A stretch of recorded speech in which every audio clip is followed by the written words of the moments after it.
Welcome to Radio Plays, a podcast devoted to presenting exciting new plays from around the world. Each episode, we'll bring brand new work off the page and straight to you, sharing the latest from both up-and-coming and veteran playwrights. This week, we'll be presenting The Wonder of You, the last play in the Reflection Anthology by Bara Swain. When a young woman and a stranger meet at the corner of Magnolia and Vine, is it just a chance encounter, or could it be something more?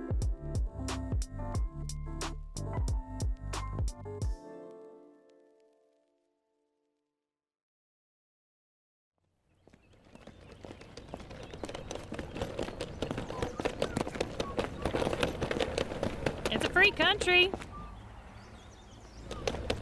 I said it's a free country, mister. You're welcome to sit down. Oh, thanks. Me? You look tired. Or lost.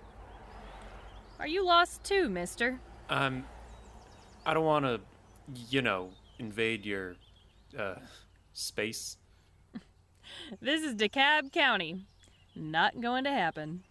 I don't take up much space. Oh, do you smell that? Is that the most beautiful fragrance in the world? The magnolia trees? You're not from around here, are you? There are no magnolia trees at Magnolia and Pine. Henry says suburbia is where the developer bulldozes out the trees and then names the streets after them. But if you head northeast towards Doraville, the sugar maple and white pine line the sidewalks like old friends. Oh, my mother loved pine trees. Loblollies, free samples, Levolor blinds, 2-in-1 shampoo and conditioner, and Annie movie with Colin Firth. Do you know how many times we watched Love Actually? 12 times. Well, strictly speaking, a baker's dozen. 13. If you count the last time. It was dubbed in Spanish. In Spanish! I'm not kidding. On some, random cable station. It was so unsettling. A real disconnect. Verging on creepy, Like those freeze-dried bottled ticks at the U.S. National Tick Collection in Statesboro. 1 million specimens of blood-sucking bugs. Ugh. Henry finds them fascinating, but I don't see the attraction, do you? Que repugnante! Hey, mister, do you hablar español? Un poco. Me too. Un poco. Anyway, I don't think my mother noticed. Spanish, Burmese, Mandarin. It could have been broadcast in Swedish and I don't think she would have noticed. And Henry, my stepdad, Henry, he was nowhere to be found for the entire 136 minutes. Another disconnect. A baker's dozen. Realmente amor. That was the last time my mother and I watched Colin Firth declare his undying love for his housekeeper. Hands down, my favorite scene. And everyone lived happily ever after. Well, everyone except Mom, me, and Henry. And that, senor, was... That was a year ago today. Are you going to, cry, miss? Tears may soothe the wounds they cannot heal. What cannot be said will be wept. Sappho. No, I am not going to cry. I choose never to cry again. I choose to bask in the most glorious aroma in the world. Ugh, do you smell that? I'm sorry? Hash browns! Hash browns, mister! Smothered in grilled onions and chunks of hickory smoked ham. You haven't lived until you've tried hash browns from the Waffle House. I worked my last shift this morning. Off Peachtree Boulevard? Nope, Decatur. Side of the first Waffle House, 1955. Hey, I thought you weren't from around here. Well, I, knocked around these parts when I was a kid. Met a gal at Keswick Park. It was We were young, love at first sight. So you're from Chambly, too? No, I was raised in Dunwoody. Moved there when... It's hearsay, but the day I cut my first tooth. Just a baby. Yep. My dad had some trouble with, the law. Wheel and tire theft, that kind of thing. He liked cheap boxed wine, peach cobbler, and cheap women, my mother said. That's all I really know about him. So when he stole some law equipment from our neighbor, hedge clippers and a power mower, also hearsay, we left. Moved in with my grandmother in Dunwoody. Nice place. Great library, good schools. I liked school. Graduated from the same high school as that television host, Ryan Seacrest. Who would have thought that the guy who was voted best dressed at Dunwoody High would become a national phenomenon? Pretty weird, right? There are weirder things than that, mister. The Saturday before last, Henry took me to the Loudermilk Boarding House and Everything Elvis Museum. It's like a shrine for the king. Voted the best Elvis experience this side of Memphis. Poor Henry. He sang Love Me Tender and La La La La La La La La La. You give me hope to carry on. The wonder of you. Yeah, over and over through 5 rooms of Elvis memorabilia. Whiskey decanters, an Elvis postage stamp bedspread, and, get this, the Maybe Elvis toenail. Talk about weird, right? So your stepfather is an Elvis fan? Not really. Mom and Henry went to Memphis for their honeymoon. They dragged me along, but I don't remember it. I remember missing a week of kindergarten, though. And I loved school, too. Actually, I was accepted at Georgia State in the fall.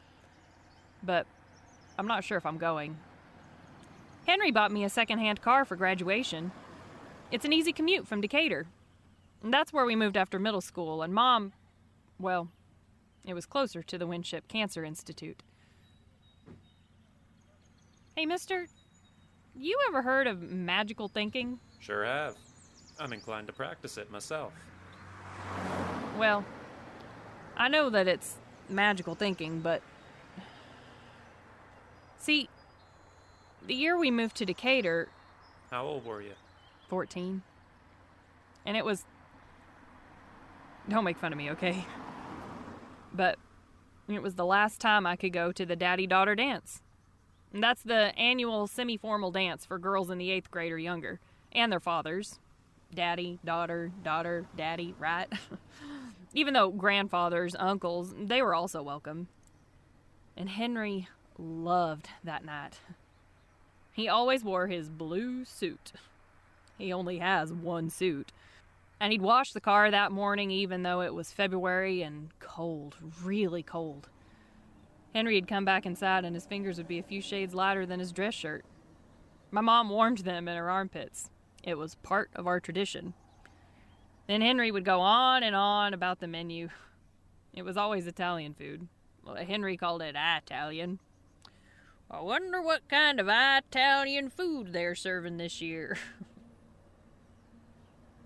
And now comes the bad part. How bad could it be?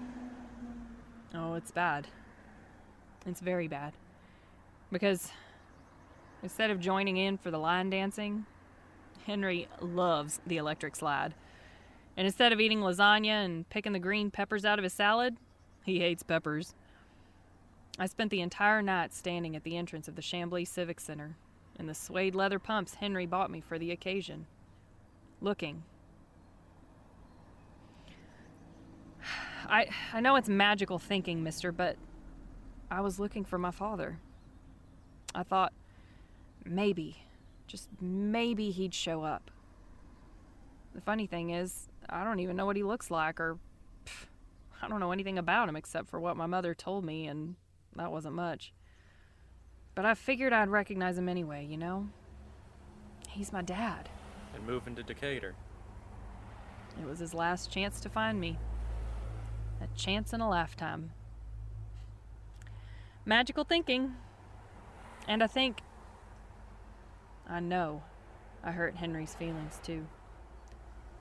Standing all night in that doorway in my new slingbacks that I didn't deserve. Ditching him like that. But Henry never said a word. And the next day, he gave me 2 SpongeBob Band-Aids for my toes. My mother asked, "How did you get those blisters?" And before I could answer, Henry said, "Oh, we danced the night away." You're lucky. He's a good father. Stepfather. What's wrong, mister? Are you feeling okay?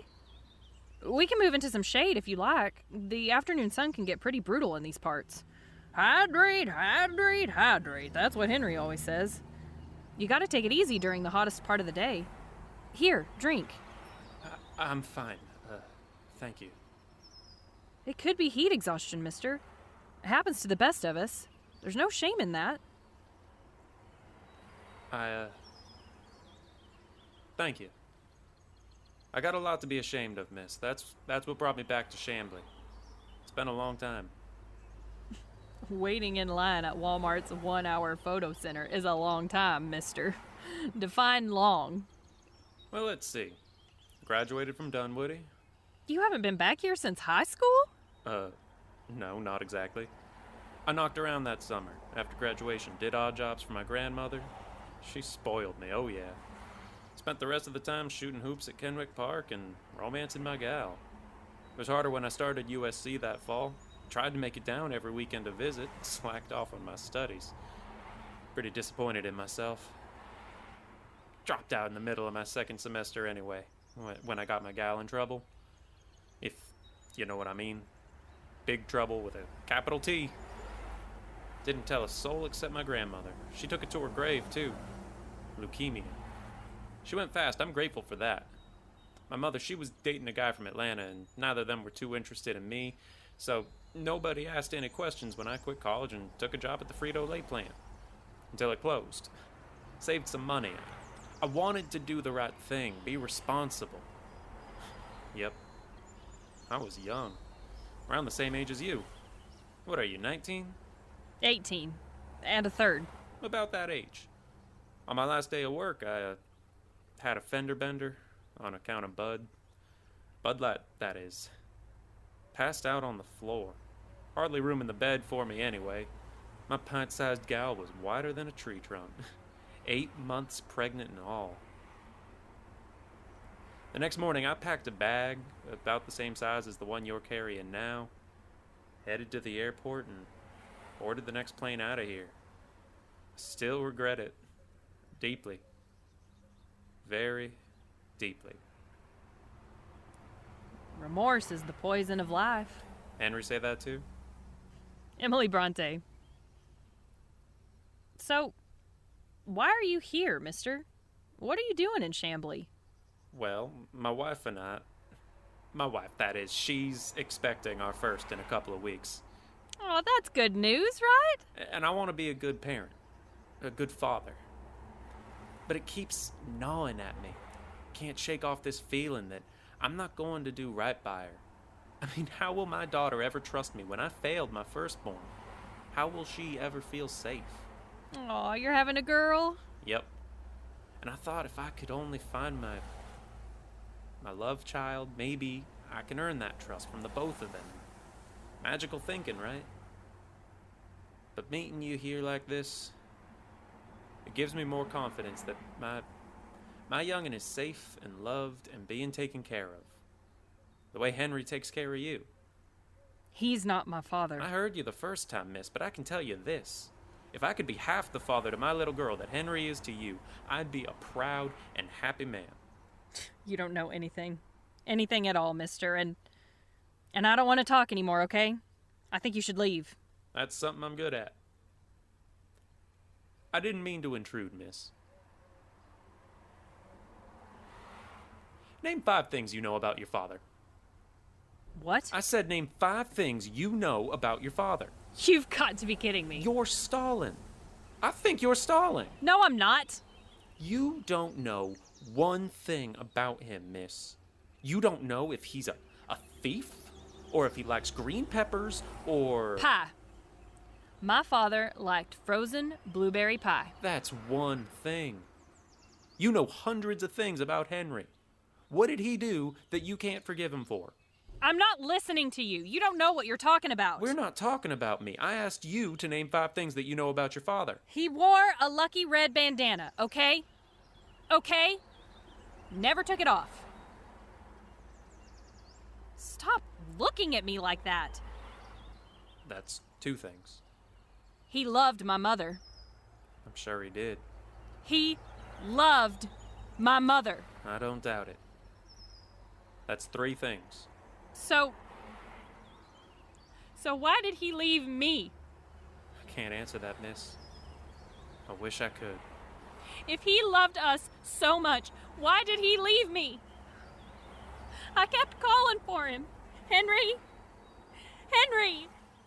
And the movie, it kept playing, and Henry, I need you! And she was hardly breathing by then. The credits are playing, and her hands were colder than a February frost, and where was he for 136 minutes, huh? You tell me that. When I needed him most, when my mother drew her last breath, where was Henry then? Go away. Go away! I didn't mean you any harm. I never want to cause you any harm, miss. Stay. Mister, please. Stay.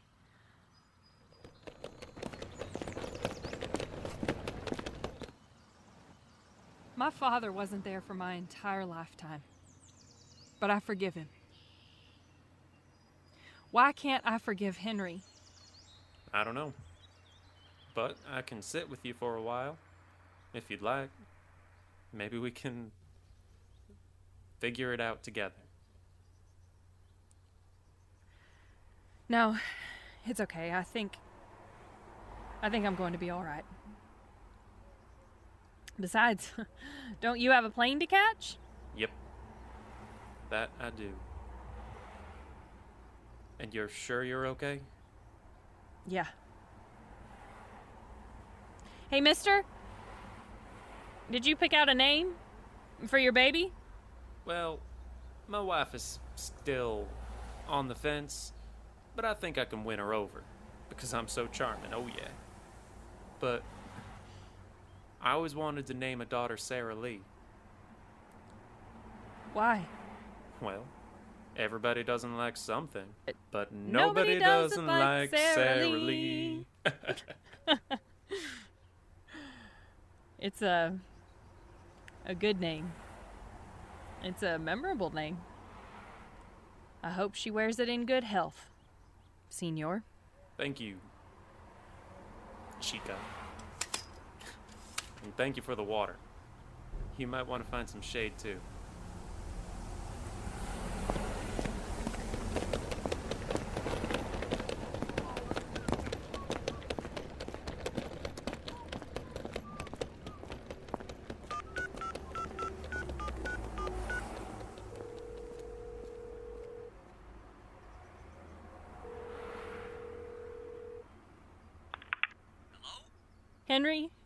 Henry, it's me. It's Sarah Lee. I'm lost, Henry. Can you come find me? I'm waiting for you at the corner of Magnolia and Pine.